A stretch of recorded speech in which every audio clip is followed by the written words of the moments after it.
Didn't the January 6th Commission tell us that Donald Trump's rhetoric led to an insurrection? Didn't they say that the attitude of the MAGA nation, that the harsh things that we say are leading to all kinds of racism and white supremacy?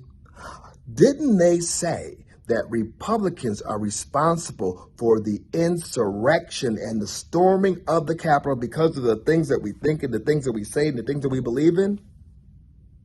If that's true, then what about the last 2 days in this country? What about the left pouring into the streets? What about the left using angry rhetoric? What about senators threatening the Supreme Court? And what about all of these liberals that are on TikTok losing their minds because of the leaked Supreme Court justice decision? That still trips me out. They leaked the Supreme Court decision for the first time in its history. And the impact that it's having on the leftist psyche is amazing. I'm wondering, will there be some type of commission to investigate this type of rhetoric? I am angry because an extremist United States Supreme Court thinks that they can impose their extremist views on all of the women of this country, and they are wrong. Yes. I am angry because we have reached the culmination of what Republicans have been fighting for, angling for decades now, and we are going to fight back. I am angry because of who will pay the price for this. It will not be wealthy women. Wealthy women can get on an airplane. They can fly to another state. They can fly to another country. They can get the protection they need. This will fall on the poorest women in our country. I have seen the world where abortion is illegal. And we are not going back. Not ever. No. So say it with me. We are not going back. We are not going back. Not ever. Not ever. Not ever. Not ever. Not ever. Not ever. Never. Ooh. Liawatha, she's very, very upset. Chief Spreading Bull, she of the high cheeks, Elizabeth Warren, she's out there saying never again. They're not going to let this happen. They're going to fight this tooth and nail. And she was so angry. You saw she was almost quivering. And when she ended her speech and her chant, did she hit her bodyguard? I think she shoved him right in the back. It was vicious. Then we've got Senator Chuck Schumer. I think he openly threatened 2 Supreme Court justices. I want to tell you, Gorsuch, I want to tell you, Kavanaugh, you have released the whirlwind, and you will pay the price. You won't know what hit you if you go forward with these awful decisions. I'm telling you, that's violent rhetoric. You've got the January 6th Commission that's looking into some congressmen and saying that they helped collude, the storming of the Bastille. What do you call this? I think that the senator here is trying to, interfere in the workings of a court. He is threatening Supreme Court justices that if they carry through, that they're not going to know what hit them. What, was that a threat? Is he going to hit them? Is he going to have a bus hit them? Or is he going to have a hitman hit them? I don't know. I'm just bringing up these things. This is the same senator that said to President Trump, you know what? If you screw with the deep state, you screw with the intelligence community, they will find 6 ways a Sunday to get you back. And didn't we experience the collusion controversy? President Trump colluding with Russia, the whole Russia. Then we have investigations of the Yang Yang. Didn't he get impeached twice? Boy, you know what? I think we should trust Chuck Schumer, and I think that Justices Gorsuch and Kavanaugh, they better fear for their safety. And we need the FBI to look into this. We need some type of domestic terror watch on this senator, don't you think? And look at what all of this rhetoric has produced. Look at all of these crazy liberals that are calling for open violence if the Supreme Court reverses Roe v. Wade. This is insane. If they actually do this, that would be the time where rioting would be okay. I got the pitchforks, you get the gas and the torches. Let's fucking do that shit. Because, you're not forcing... No.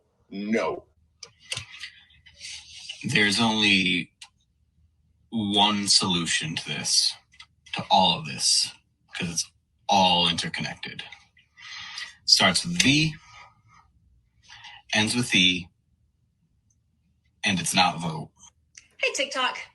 Do you ever wake up in the morning and think you just want to burn it all to the ground?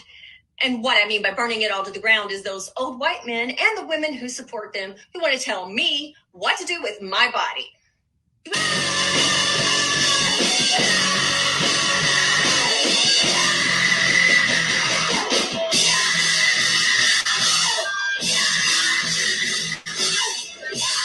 If Roe versus Wade gets overturned, there will be mayhem in these streets. You think the global protests around George Floyd were big? You just fucking wait when you launch an attack on 50% of the American population. If you supported the use of violence to defend abortion clinics when the state recognized abortion rights and the cops were doing it, you should have zero problems with people outside the law now doing the exact same thing. All this to say that the double standards here should not be able to stand. What we have here is a call for violence by a violent left who is not satisfied because, once again, the things are not going their way.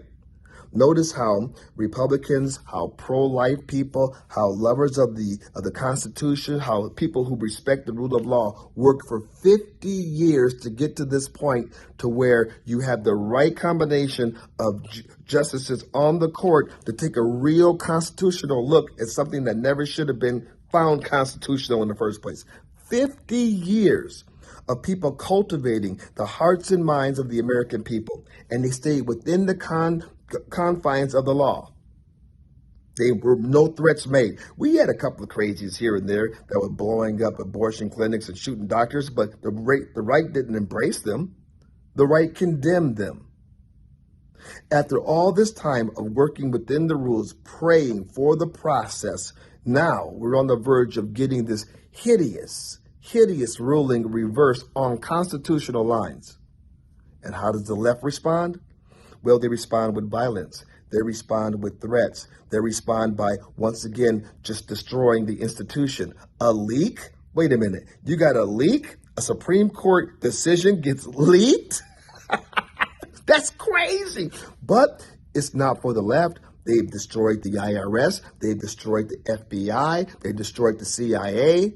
They've undercut the executive branch. They undercut Congress. They don't care by any means necessary. They stole an election in 2020. I hope you've seen the movie Rigged in 2000 Mules. Please go ahead, do that. They were not happy with the 2016 loss for Hillary Clinton, and they never stopped planning. They never stopped undercutting. They never stopped using their power and their authority to try to delegitimize the Trump administration. And yet, the power of President Trump is still evident. They haven't defeated him. The MAGA nation, the American First policies are there. And let's not forget that this Supreme Court was comprised by 3 of President Trump's judicial picks. Winning. But a divided nation cannot stand. And if the left is going to decide that they're going to continue to blow things up if they don't get their way, if they're going to practice lawlessness, even in the face of constitutional rulings, if they're going to belittle, diminish, undercut the court, then the nation won't stand. Abraham Lincoln talked about this in his Lyceum speeches. You can't have a 2-tier justice system. You can't have one political party that follows the rules and the other one hell-bent on breaking them whenever they lose. And that's what we're up against right now. That's why you have to pray for the nation. And you have to take these threats seriously. We have to win in the elections fair and square. We have to call out the corruption, really call it out, prosecute it. And we can never let these type of individuals who have shown their true stripes ever have power again. Hey, if you like this video, go ahead and subscribe to it. Tell all your friends about it. This is my new YouTube channel. I want you to spread the word. Thanks for watching.